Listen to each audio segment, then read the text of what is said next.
Hi to everyone. Uh, I'll say it's really with great pleasure to introduce our distinguished guest from the IT industry. So we are honored to have Michael with us. Just want to have a quick introduction about Michael. Michael is a seasoned professional with a wealth of knowledge and expertise in the field of IT. Uh, he's a seasoned organizational transformation professional with over 15 years of experience, who has worked with various different frameworks, which include SAFe, LESS, Six Sigma, Kanban, and along with that, he has done, a lot of certifications. So I don't want to go to the whole list of certifications, but just to mention, like professional Scrum Master, professional Scrum Developer, certified product owner, less practitioner, certified Scrum professional, Lean Six Sigma black belt, SAFe program consultant, and so on. Regarding the industrial exposure of Michel, so he worked in telecommunications, academia, e-commerce, insurance, social media, telemedia. And it was the year 2006, 2007, when myself and Michael were providing our services for the wonderful Pink joined, and that I mean T-Mobile International. I was more involved in software development, while Michael was working more on the QA side, and it was an amazing time spent in Bonn, Germany. Later on, Michael engaged in Agile transformation, and I was kind of more involved and worked for German Railway as an architect in SOA domain. Currently, Michael is working as a thought provoker, as a consultant, as a thought leader for his own firm, which is Intelligence GmbH. And one of the most interesting fact that I want to mention here is that I think recently, I will say it's recently because it's now a few years, Michael has introduced a very innovative framework, which is known as the TOP structure. That structure is developed for flexible, resilient, and future-oriented high-performance organizations to explore. And probably we will be hearing more about that framework in our today's conversation. So today's topic for Michael is Agile transformation with frameworks. Is it the most appropriate and effective way for any kind of transformation? We are certain that his insight and experience will, definitely inspire and motivate us. I must admire that Michael's presence at Emumba serves as a testament to the reputation and caliber of Emumba as a hub of innovation and excellence. On behalf of Emumba, I extend a very warm welcome to Michael. We are truly honored to have you here, Michael, and we are really looking forward to the enriching interactions that lie ahead. Thank you very much, Michael, for your time. And I think I must stop here and give you the stage to continue. Yes, thank you, Fahad, very much for the opportunity that you organized this, brought me in, gave me this opportunity to speak a little bit about what is going on in my head. So, like you said, I do consider myself a bit of a thought provoker. What I do not consider myself is a person who is right or who is better than others. I have my own views, and based on the things that I have experienced over much more than a decade in many different organizations, there's some things that crystallize out Recording in progress. As repetitive patterns And I would like to take this time together with you to share about what I have encountered. But this one is not just me going to speak for like an hour or so. We will be having some interactive portions on the Miro board. So I would gladly welcome you to join me on this board, because otherwise the session might be a little more boring. So I also want to get your input on some topics. It could be, because my perspective is different from your perspective, that when we go and define the problem that we have, that you have your perspective and it differs from mine. That is absolutely okay. And we will be talking about a few things. So when we have a portion in this talk where we share about something, I might even want you to unmute yourself and speak. I will tell you this point when I would like to have some input from you.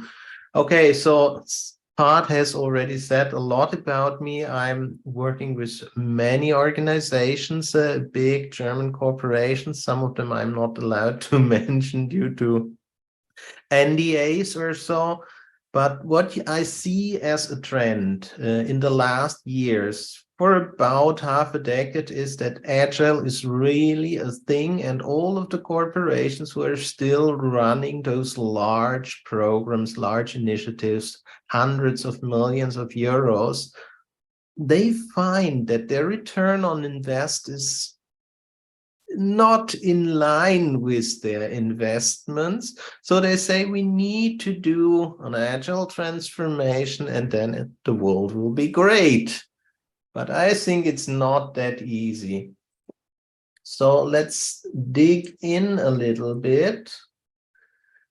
Maybe you've encountered a transformation initiative. I'm purposefully not stating here now that Agile transformation, but any transformation initiative. And now I would like you to take like 2 minutes or so, grab one Post-it and write some problems that you encountered as leading to transformation initiatives. It can be anything. It could come from the team, it could come from management, it could be outside impulses, but what are problems that you see that trigger a transformation?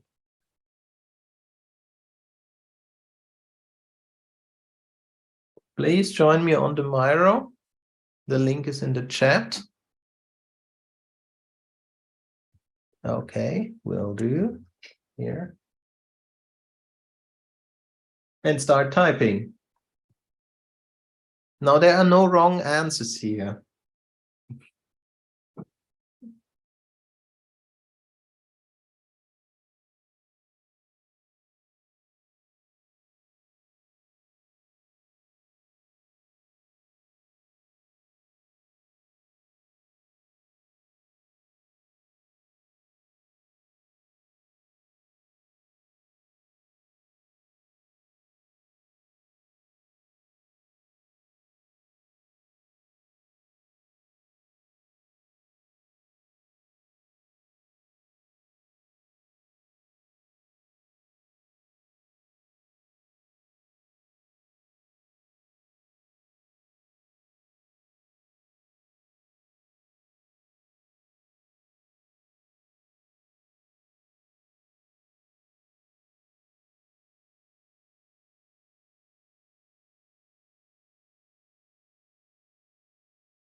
Zooming in a little bit.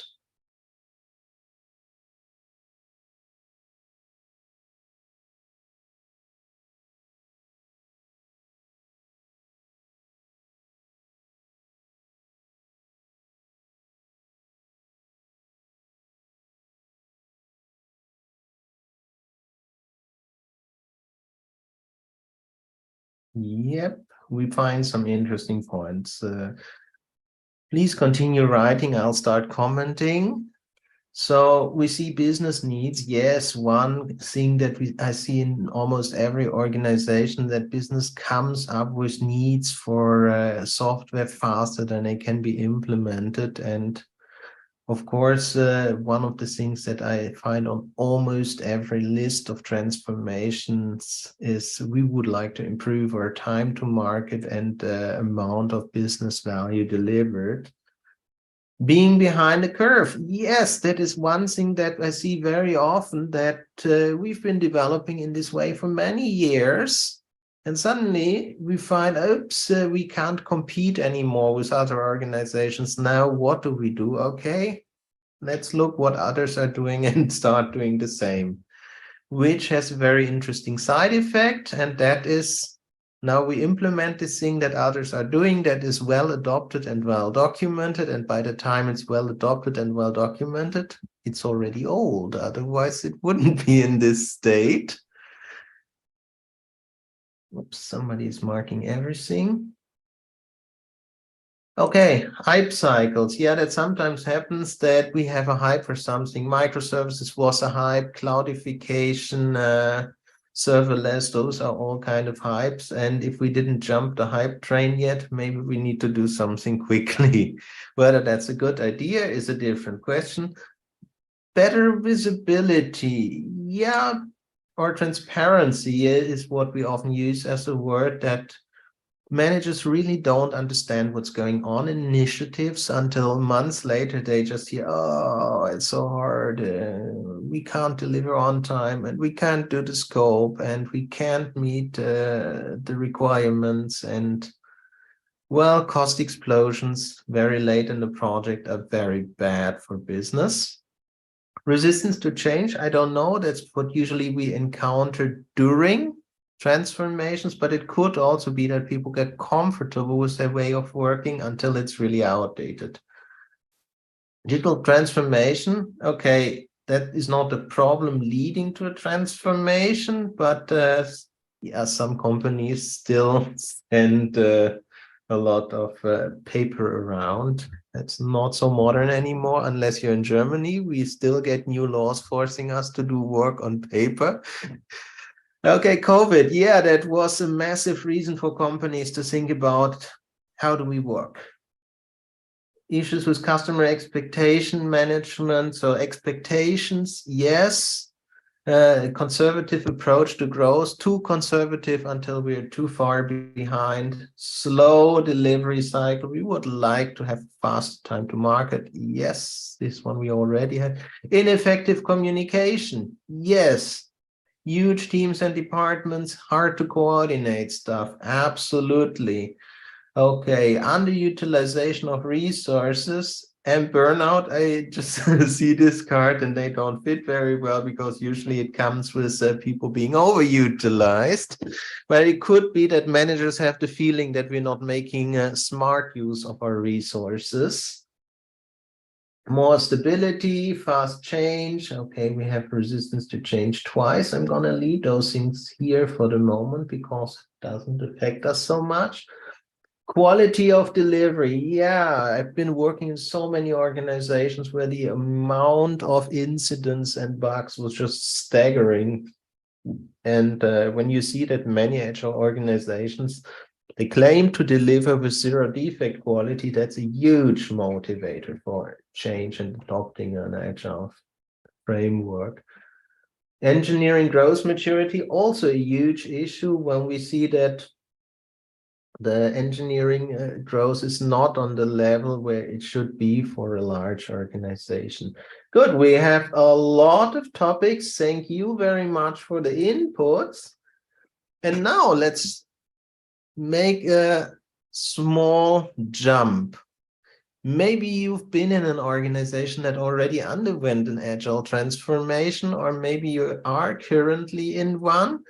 If you have never been in Agile transformation, you might be wondering a little bit. You might be hypothesizing, guessing. But what my exercise to you is, let's say we did have the problems. They triggered the transformation program. We brought in the consultants. We got the trainings. We reorganized. Everything is finished. A problem transformation is over. From the topics that we mentioned on the left screen, now I'm going to zoom out a bit. I would like you to move them to either the unsolved bucket or the solved bucket, based on what your experience tells you. Is the problem gone now? Just put them into the appropriate bucket. Drag and drop the stickies however you feel they are appropriate.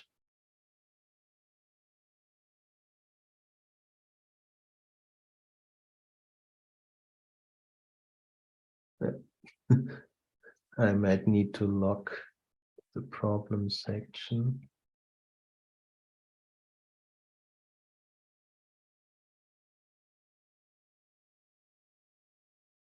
Sorry, I'm just taking this, grabbing it, lock it.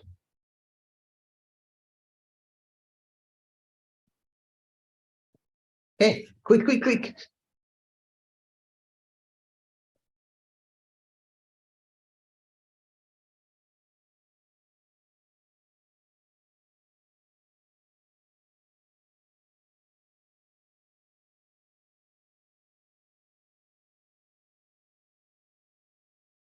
Okay, this sticky internal theme collaboration with duplicated. Michelle, this is fun. This is a lot of fun. I mean, I just want to add that it's kind of fun activity that you're making us do. Thank you. You're welcome. And how to say, we are not going to argue now whether you are right in your picking. What I would like you to really do is think about what is happening. I have a purpose in that, and we'll get to that very soon.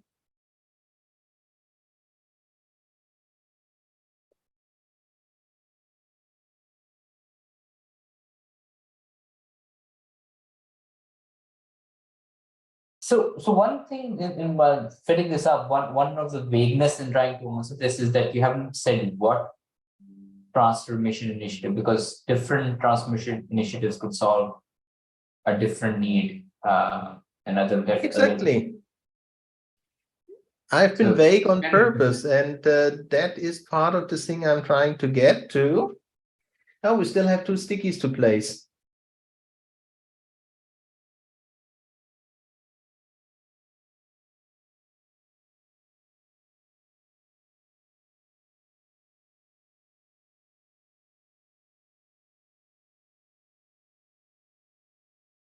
Okay, the sticky was duplicated, so we only need it once. Okay, we've got the stickies placed. Congratulations. And you said absolutely correctly, depending on which kind of transformation we do and how it plays out in the details, we might have more or less items in the left or in the right bucket. And that is totally okay. But the first thing you should realize is when you see so many things in the red bucket at the end of the transformation, who's working on them? People are busy in their projects delivering value, which is actually what we wanted to achieve. And those problems don't improve by magic. So when you look at the red bucket, whatever is in this red unsolved bucket, it's just begging for the next transformation, isn't it? Mm-hmm. When will it end? So I show you how a typical agile transformation in many companies goes based on my experience. And this one is, of course, a little bit of a joke,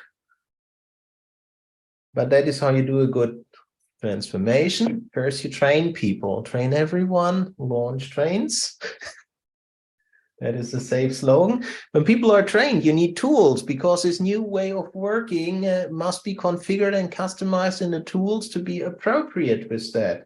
And once you know, people have the knowledge of what's expected from me, and they have the means to work like that, we'll do a reorganization so that people are properly arranged. We are no longer in vertical silos, but instead in horizontal silos. Okay, and then we'll play Agile a little bit. Bring out the stickies, get in the Agile coaches, everybody is happy. And eventually management realizes it was fun while it lasted, but okay, enough with this tomfoolery. Now it's time to do serious work again.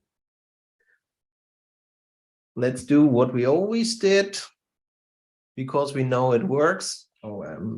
Actually, we had a reason for the transformation, but at least it somehow works. And this Agile thing, people are just spending way too much time playing with Post-its. So let's do serious work again. And then what? This is what we've gone through with lean transformations in like 2000. We've begun over this with Six Sigma transformations in 2005 to 2010. We've had this issue with the Scrum transformations, 2010 to 2015. Then the scaled Agile models came, whether it was less or safe. What we typically see is a new manager comes in, they see, oh my goodness. No, you can't work like this. Let's do a transformation. They bring in this new way of working. They get a new contract, a new manager comes in. No, you can't work like this. We need to do a transformation. And this cycle tends to repeat every couple of years in many corporations. How come? Because each transformation set out to really solve the problems that everybody sees we're having. What do you think? What's the reason? Why does it happen?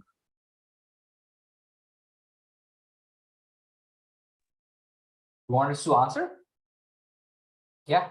All right. I think to my mind, this is just because one, maybe we didn't do it right. Two, there might be new challenges. The market, some of those conditions are being changed on the outside. So the agility needs have changed. The sort of market needs have changed. The business needs have changed. There's a new hype cycle, for example. So those.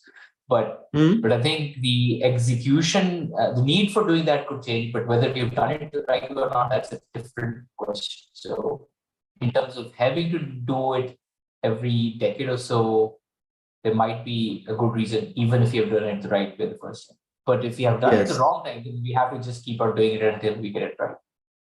Yes. Unfortunately, the thing is with getting it right is we can only do it right based on what we know today. And when things change, then what was right today may not be right tomorrow. So let me play a little game with you. Want to play a little game? I have given you some stickies. And I would like you to answer for me by dragging them in the appropriate section. Those items on those stickies, would they make you less agile? Are they completely indifferent for agile, or will they help you being more agile?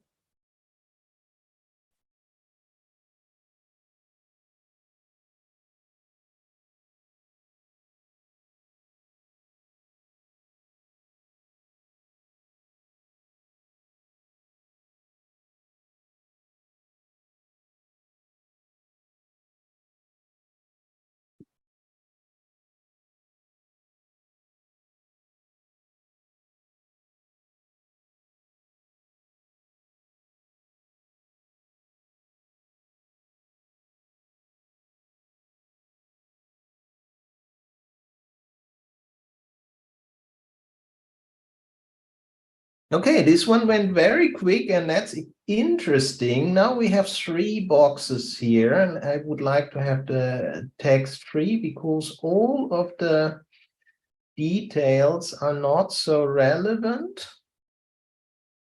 Okay, my first question to you is, based on what we did quickly discuss before, what are the first things we tend to focus on in an agile transformation?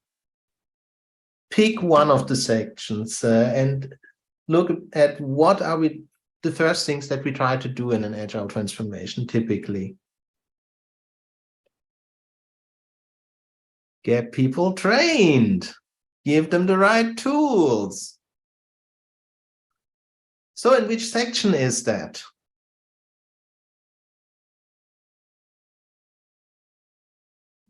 That's here in the middle. So this section, let me see, I need to make this one in a bright color. So this one is a focus. So focus of our transformation is the things that make no difference. Now, what do we tend not to be able to touch during the agile transformation? Have you seen an agile transformation that really worked hard on improving the system of middle management and technical debt? No, that's not the reality. Typically, it's ignored because it's really hard.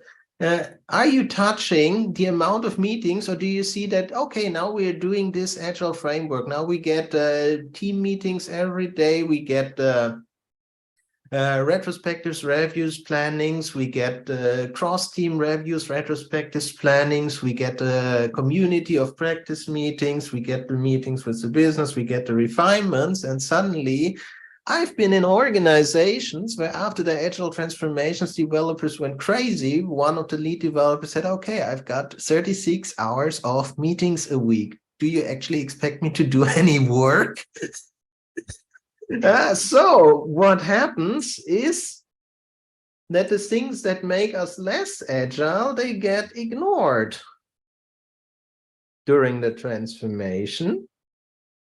And the things that make us more agile, okay, I'm not even going to argue on a detail, because whether you're writing requirements or user stories is not really so much of a difference. And let's not focus on those things. Leadership, the context of your specific team, providing goal clarity, creating learning opportunities, those kind of things, they tend to be done on a best effort basis. So if we have some time for that, we will do it. And when you now take a look again, without even taking a look at the stickies, only at the 3 labels. So when we do an agile transformation, we focus on the things that make no difference. We ignore the things that make us less agile. And if we have some time, we'll do something about the things that make us more agile. Is anyone still amazed that agile transformations are not a success?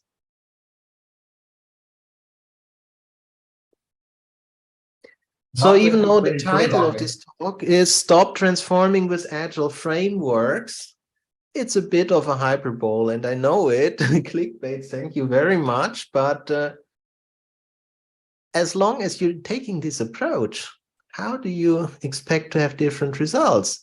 Does it matter whether we're doing this with Scrum, with Less, with Save, with Nexus? As long as we're approaching it like this, I'm 100% confident we'll get the same results.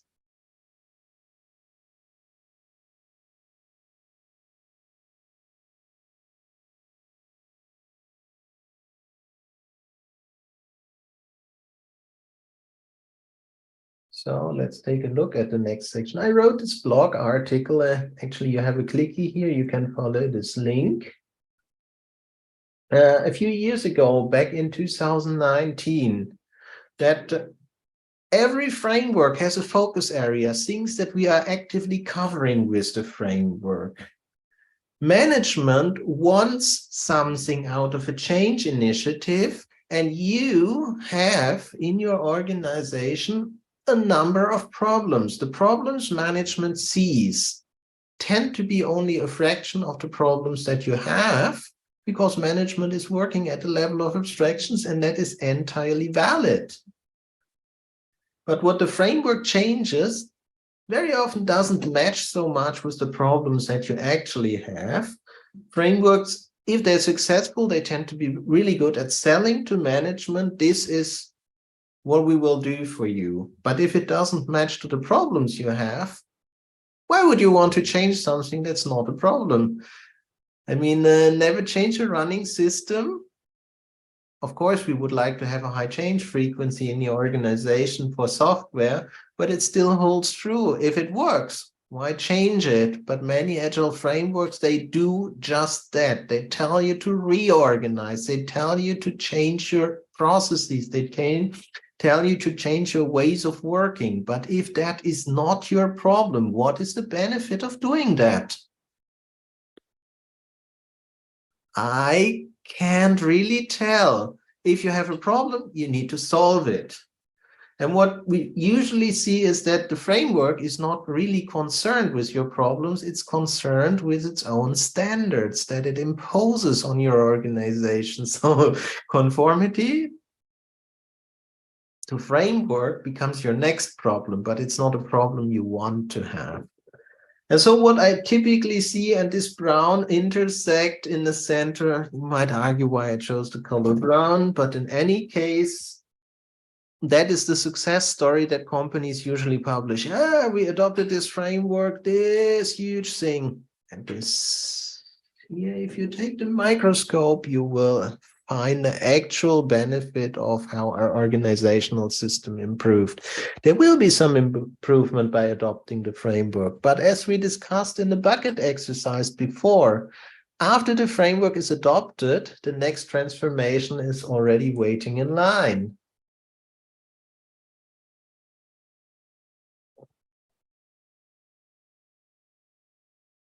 So I claim that this is because we choose the wrong approach.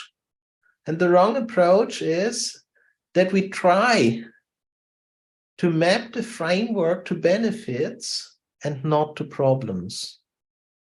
Everybody has problems. As long as we breathe, we have problems. So it's no shame to say we have problems. I've been working with organizations where seriously, I was asking the head of IT, what's your biggest problem? And he was shocked. We don't have problems here. And then I was asking, okay, so why do you want to do an agile transformation? And he answered, because everybody's doing it. And I told him that you will not see any benefit if you don't have a problem to solve. But usually that is the mindset, because we don't want to speak about the problems we have. It's uncomfortable, it's painful, and it forces us to go out of our comfort zone. And depending on my background, it also would mean that I have to humble myself in a way that might be considered inappropriate for my position. But if we don't know what our problems are, and we don't talk with our coaches about how to solve them, how will we solve them?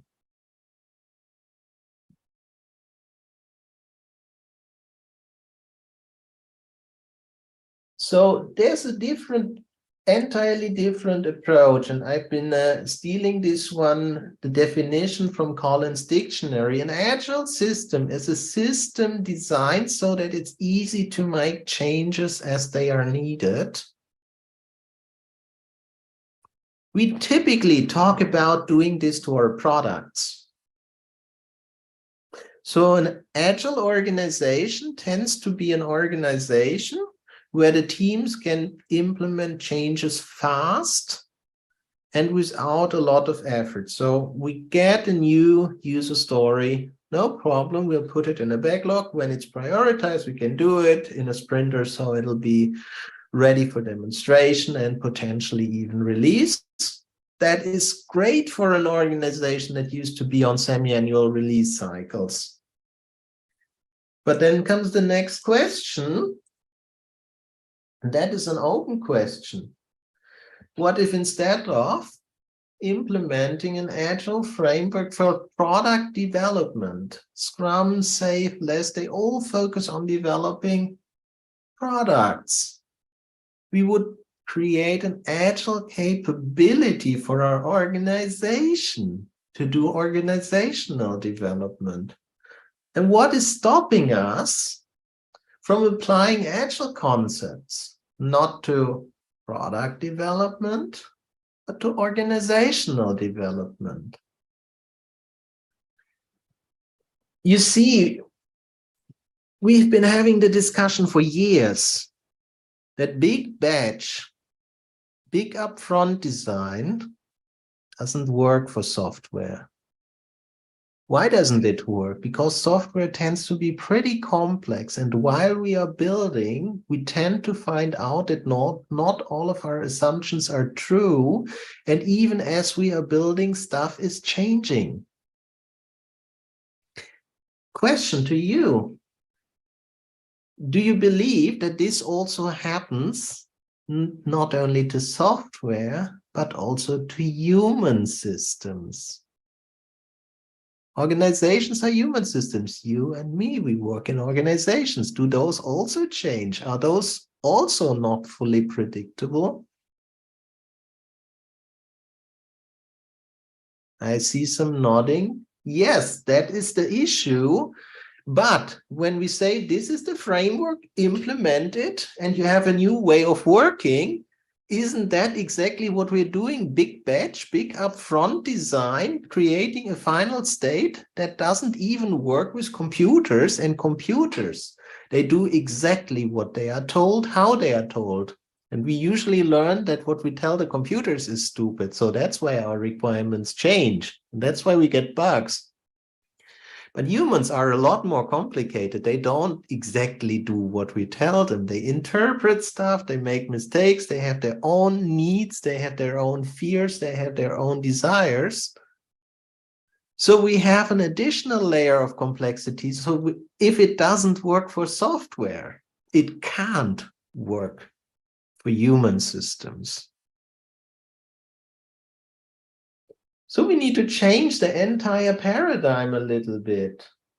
And that is where I have to be a bit self-critical. I say, stop transforming with frameworks. And Bart in the introduction says, okay, Michael has developed a framework.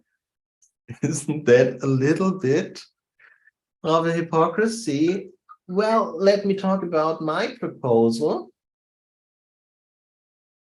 That is what we see typically happening. Instead of focusing on stuff like certifications, roles, performance metrics, practices, and tools, the Agile Manifesto itself says people and interactions over processes and tools. So why are we so obsessed with processes and tools? Let's focus on the things that really matter to us. What are the goals we would like to achieve? Who are the people working on these goals? How do we talk with each other? Are we flexible? Are we rigid in the way we collaborate? What kind of a culture do we have? That's not a new thing. The ideas are fundamentally there in the Agile Manifesto from 2001, and they were discussed in philosophy for many years, and even Deming hinted at those things. But what if we move the entire approach to say, let us create a system that allows us to work with the items on the right rather than the items on the left? That is, while there is value in the items on the left, I would value the items on the right more. Okay, that's a little bit reverse of the Agile Manifesto. So here's a process proposal. Start with the goal. What is it you would want to achieve? Who else is in? Are you trying to do this alone, or are you trying to do this with others? Who in your network can help you reach this point? Then how do we do it optimally? You're all busy. And I don't deny that. So can you do something that you currently do easier in order to create some free energy so that you can reach your goals? Or do you have to stop doing something to reach your goals? How do you talk with each other about how you're making progress? Do you verify that you're achieving your goal? Do you need to do something different as you're trying? And if you found something that works for you or something that you really shouldn't be doing, it looked like a good idea, but it's not. Who else can benefit from this knowledge? Who's in a similar situation? That is also a change process, but this change process doesn't tell you what to do. It informs you of what you should be looking at and how you can make the changes that you want. And the example that I'd like to give very often is that physical exercise. You want to run a marathon? Okay, go run a marathon. If you've never run before in your life, what's your chances of succeeding with that marathon? You might end up in hospital because you're out of breath and have no energy left. But hey, at least you tried. So if you want to change an entire organization with an agile transformation, if you have no change experience, no practice, that's like running a marathon without practice. But if you take a few minutes every day and go jogging, you may not be running a full marathon, but your constitution will improve. Your ability to run improves. And the more you do it, the better and the longer you can do it. So what if instead of institutionalizing a framework with a new status quo that allows us to work better, we institutionalize the capability to make change with everyone at every level, at any point in time? This is the goal I would like to achieve. This is why the organization currently is not in the state to reach this goal optimally. Let's make a small change, and let's do this all the time. In my context, in your context, in a way that works for all of us, and find out how it works for us. If we really have a lot of practice with this, small changes, and making somewhat bigger changes will be easier, but we're not going to the new status quo, but to something that works better for us. And that's the idea behind the top structure.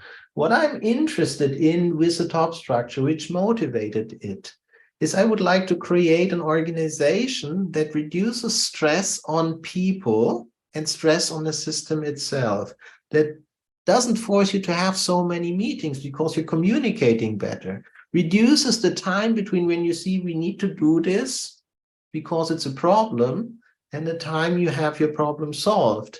You need to align instead of having constant conflicts.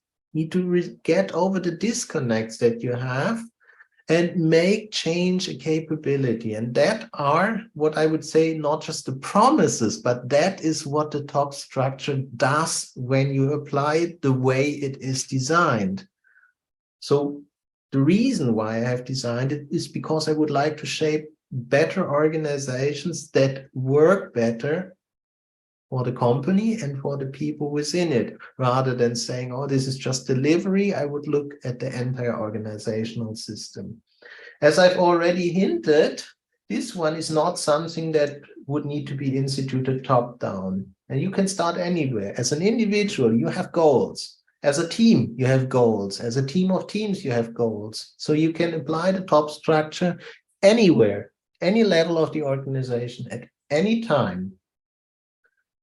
And I have been doing this one, just giving you as a model, but that is how I'm working with organizations. The top structure separates the organization's goals into three core pillars. You have technology goals, you have organization goals, and product goals. The reason why we have that, I don't have so much time left, but you have in every modern organization, the three pillars: technology, organization, and product, and they tend to have different, usually conflicting goals. And what we see in practice is that they tend not to be aligned, and usually organization, which is about people, learning, growth, collaboration, it gets the shorthand, the short straw whenever it comes to how much capacity do we invest in that.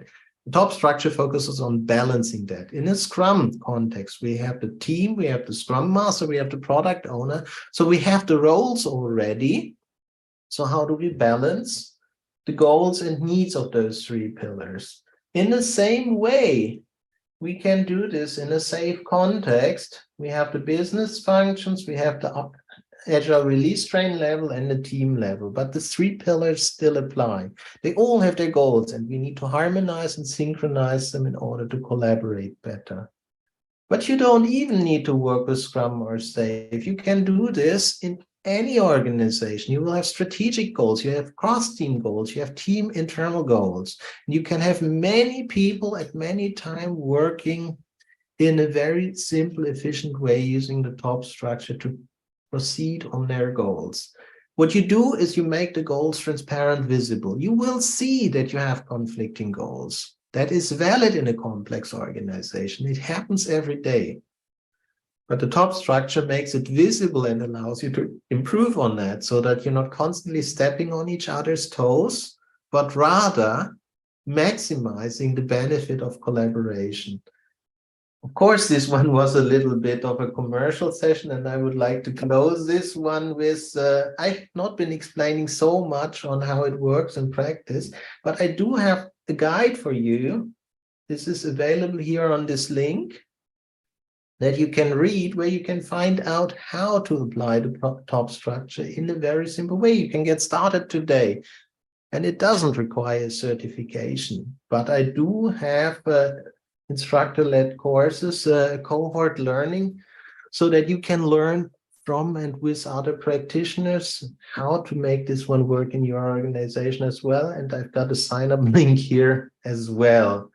So yes, that was a little bit of marketing, but what I believe, to summarize it, the reason why we have the problems in the industry today is because we always go from status quo A to status quo B.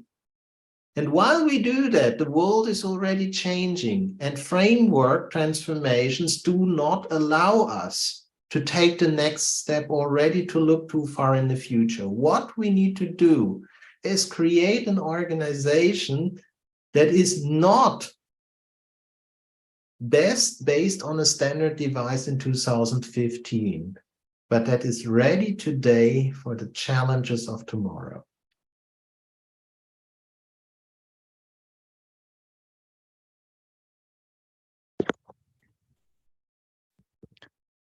I have a quick question, Michael, here. So, you mentioned three pillars, so one, technology, organizational, and product. So my organization is more like service provider. So do you think that there is an additional pillar needed there, or it's probably covering under one of these three pillars? Because it can be that I might not always be developing product for my company, rather providing services. So how can I better correlate and understand it? Well, I use the term product very loosely in this context. So what you tend to have is the technical capability to execute. You have the organizational capability to get people to do work. And product is technically everything you're doing in order to appear on the market. So don't take it literally to say, yeah, we have product and services. The product is a function of your value creation. Right. Okay, got it. Thank you.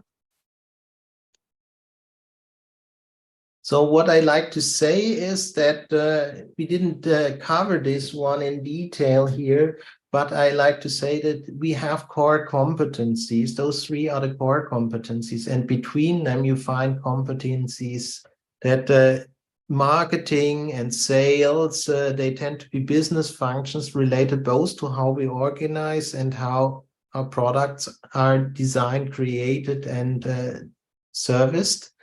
And then we have functions like architecture, which is a strong intersect on technology and organization. Conway's law is a typical thing that your technical systems tend to behave the way that your organizational systems are. So there is always an overlap. The key thing is, if you completely ignore one of the three pillars in any discussion, you very likely make suboptimal choices.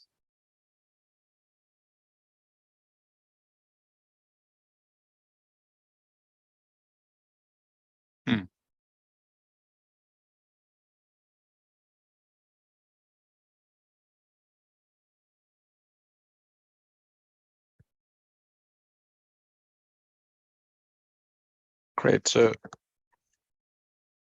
I think Michael, probably that was the last piece which you were saying. So we can then officially open the floor for question answers. So if there is any specific questions from any one of us, please go ahead, put it in the chat, or unmute it, which is even better option, and throw your question so that we can better understand the correlation and the various different frameworks used at various different stages. Oops, now I've created a problem for myself. I am on share and I do not want to share this anymore. I just wanted to show this quickly. Zoom navigation disappeared for me. There it is. So this is what I was talking about, the competence spectrum, that we have technology, organization, and product, which is about the direction, the positioning, and the discovery. And as you see, those things apply for services exactly in the same way. Yeah, fun.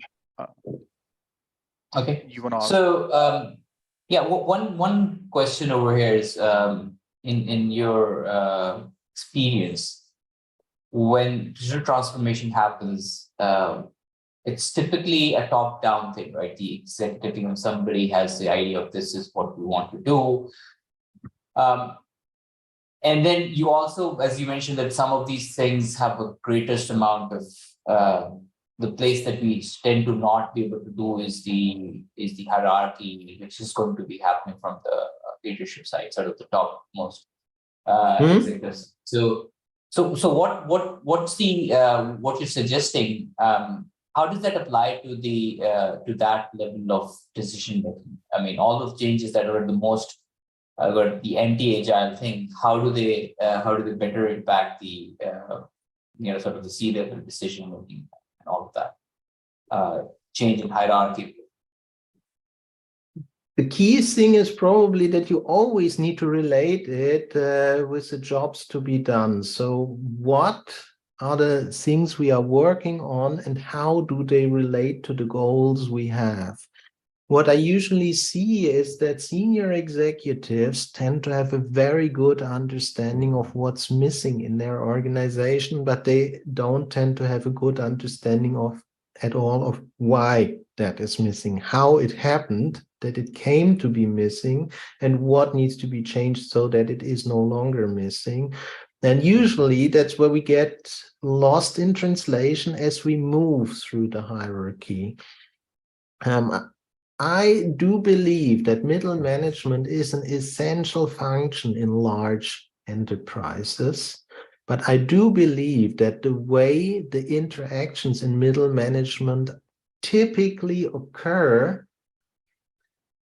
they are not in the best interests of the overall organization, but in the best interests of the actors in middle management. That is not blaming a single middle manager, because how to say, if I'm altruistic in middle management, I just get marginalized. And I'm not helping my teams either. So I better do the best thing possible for me in my context to do the best for my teams, even if that is not the best for the companies. And now you imagine a huge complex system with tens of thousands of teams and tens of thousands of middle managers, all protecting their teams making their own team successful at the expense of the company, and you have a massive problem.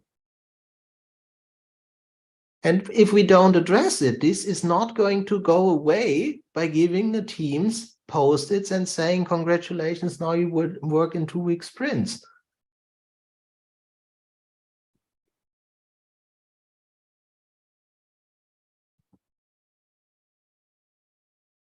Okay. Fun. I think that's all. Or you want to comment or add on? Okay, perfect. So then we have another question, Michael. So can you share some of the top do's and don't do's for the leadership in the process of digital transformation?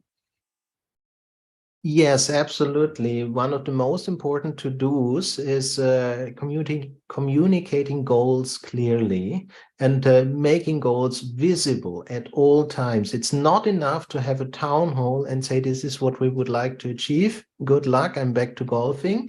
Sorry for being so facetious, but I've seen it. That is don't. You need to keep your hands on. You should not micromanage. That is not expected, but keep the goal visible, trace it, ask, how are we making progress? What happened since the last time we met? Do we need to adjust course? What do you need from me? And likewise, they also need to teach the people working for them to communicate clearly what is needed and how the current situation affects the inability or the challenges in reaching the target state. What we typically see is leadership says, bring me solutions, not problems.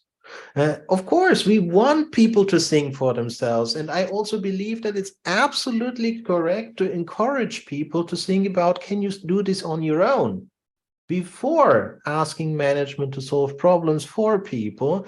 But if the problem is not an N-1 problem, so if it's not a lower level problem, but a higher level systemic problem, leadership needs to take accountability, say, I understand that is why you need me, and we will collaborate to make it happen together.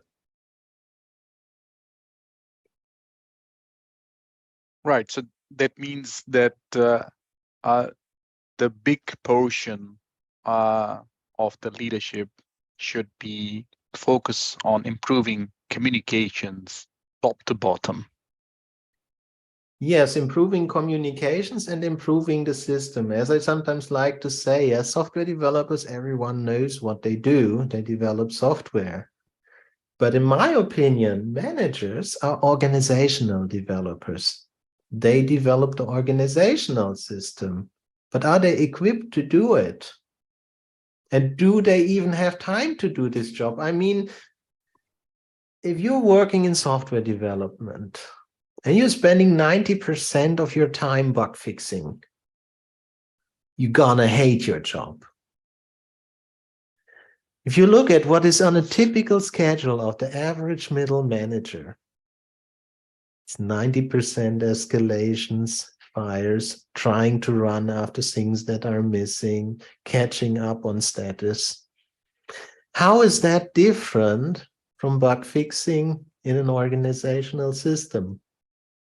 So my first suggestion would be to create a better management system. Is we need to create a system that allows managers to really develop organizational systems and get out of this firefighting bug fixing mode.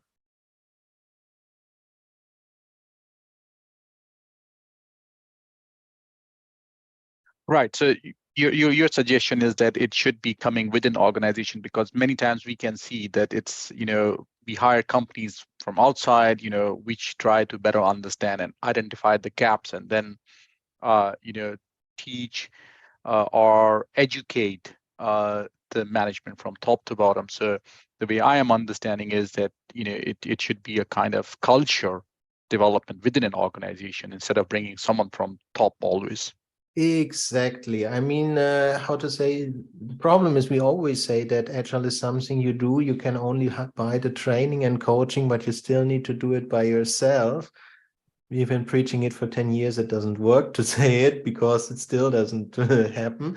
But the key thing is, coming back to the bug fixing metaphor, if you have your developers create buggy code, work on an unsustainable code base, and you outsource the bug fixing to an external agency, when will the code get better? Never. So if you have a buggy organizational system and you bring in the consultants, it's not going to get better either. What you can do is when you have a clearly identified problem, I mean, that's what we sometimes do in software development. We need this or that component. We don't have time to do it. Let's outsource it and integrate the solution. Sometimes that works pretty well. But you can't give the entire systems bug fixing to an external agency while you continue doing what you do. But that is how management typically works with consulting, and that doesn't work.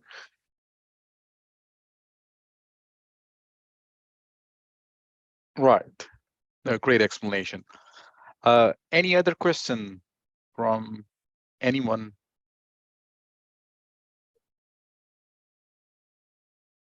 If not, then probably I can shoot my last one. Michael, we can see that at the moment, many organizations are focusing on developing OKRs from top to bottom. So how do you think that play in improving the communications? So the top structure also focuses a lot on goals. So with OKRs, we are moving in the direction of making communication by goal the default. OKRs is very good to improve this one. But what I typically tend to see is that somewhere in the middle, OKRs get lost in translation, and we get into the standard problem of we need to meet our OKRs, otherwise we don't look good. So instead of having moonshot targets, we get achievable targets. And at that point, they are already led ad absurdum, because the entire goal is that we communicate in vision rather than in terms of small steps. Right. Right. Yeah, makes sense. True. So I first met OKRs in, I think, 2018, and I loved it, but then I saw how it gets implemented. It's always the issue of how are we using those things and how compatible are those specific methods with our culture, with our ways of working. Because if we adjust them to a way of working that is not conducive, no framework and no method will work.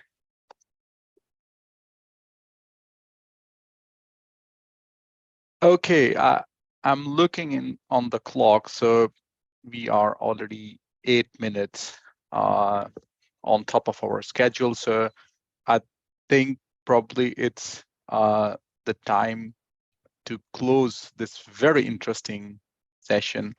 I must accept that, it was a kind of very thought-provoking and a kind of very different session where we haven't discussed the classical agile frameworks. Rather, we discussed, what value and what problem we are solving, or we should be solving, I would say. I must say thank you very much, Michael, for your time to have this wonderful discussion. I'm thinking that we need to have some offline session. Probably we can discuss more specific in the context of our organization. But it was a great session. So yeah, thank you very much for all the participants who joined. And if there are still any questions which you think that probably pop up in your mind, You can send it to me. I can request Michael to answer it over email, or I can request Michael to have another session to discuss it. So yeah, thank you very much. Thank you very much for your time.